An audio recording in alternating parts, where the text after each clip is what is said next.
रुख करेंगे सवाल जिसके इलाके मालम जब्बा में नून लीग की रहनुमा अमीर वकाम की रिहाइशगाह की तीसरी मंजिल पर लगी आग पर काबू पा लिया गया।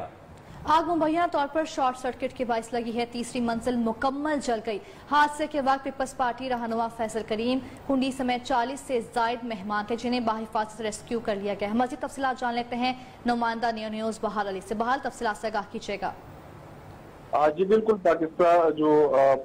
पाकिस्तान मुस्लिम लीग नून की सूबाई सदर इंजीनियर अमीर मुकाम की जो मुकामी रिहाइशगाह है मलम जब्बा में इमारत में माबैना तौर पर शॉर्ट सर्किट के बायस आग लगी। आग लगने की रिहाइशगाह जो मौजूद मेहमान बाहिफाजत निकल गए थे, जिसमें पाकिस्तान पीपल्स पार्टी की फैसल करीम कुंडी साबिका डिप्टी स्पीकर और कौमी असम्बली और अखुंजादा चट्टान जो साबिका MNA है बाजवाड़ से रिहाइशगाह पर मौजूद थे। जराये के मुताबिक दोनों रहनुमा जो थे आमिर मुकाम की हमशीरा कुछ दिन कबल वफात की ताज़ियत के लिए आए। बहुत बहुत शुक्रिया बिहार अली आपका।